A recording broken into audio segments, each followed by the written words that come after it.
ഇവർ പറയുന്ന ഒരു കാര്യം, അബോർഷൻ എന്ന് പറഞ്ഞു കഴിഞ്ഞാൽ ഒരു സ്ത്രീയെ സംബന്ധിച്ചിടത്തോളം ആ സ്ത്രീയുടെ വയറ്റിലാണ് ഒരു കുഞ്ഞ് ജനിക്കുന്നത്.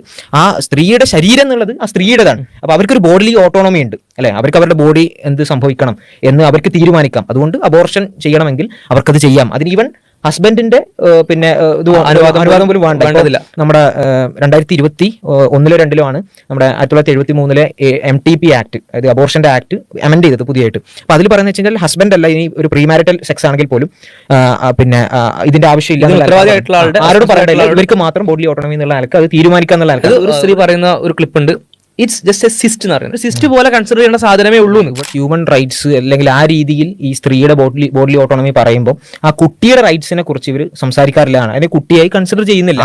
അതൊരു രക്തക്കട്ടയാണ്, അല്ലെങ്കിൽ ഈ പറഞ്ഞ പോലെ ഒരു സിസ്റ്റ് മാത്രമാണ്. അതിനപ്പുറം അതിന് എന്തെങ്കിലും ഒരു മനുഷ്യജീവന് നമ്മൾ കൊടുക്കുന്ന ഒരു ഡിഗ്നിറ്റി അതിന് കൊടുക്കേണ്ടതില്ല, അല്ലെങ്കിൽ ഒരു റൈറ്റ് അതിനില്ല എന്നുള്ള നിലക്കാണ് ഇവർ പലപ്പോഴും പറയാറുള്ളത്. നമ്മുടെ കേരള സർക്കാരിന്റെ വനിതാ ശിശുക്ഷേമ വകുപ്പിന്റെ ഒരു പോസ്റ്റ് ഉണ്ട്, ഫേസ്ബുക്കിൽ മുമ്പ് ഇറക്കിയ ഒരു പോസ്റ്റ് ഉണ്ട്.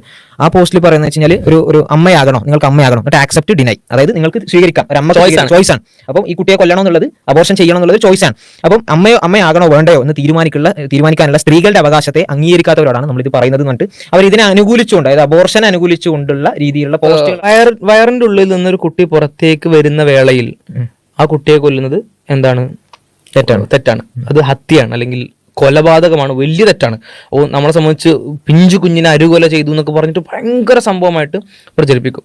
എന്നാൽ അതിന് തൊട്ട് മുമ്പ് ഇത് ആലോചിക്കണ്ടോ, വയറിന്റെ ഒരു മറ ഉണ്ടാവുമ്പോൾ അതിനെ കൊല്ലാം, വയറിന്റെ ഒരു മറയിൽ നിന്ന് പുറത്തേക്ക് എടുത്താൽ അതിനെ കൊല്ലാൻ പാടില്ല.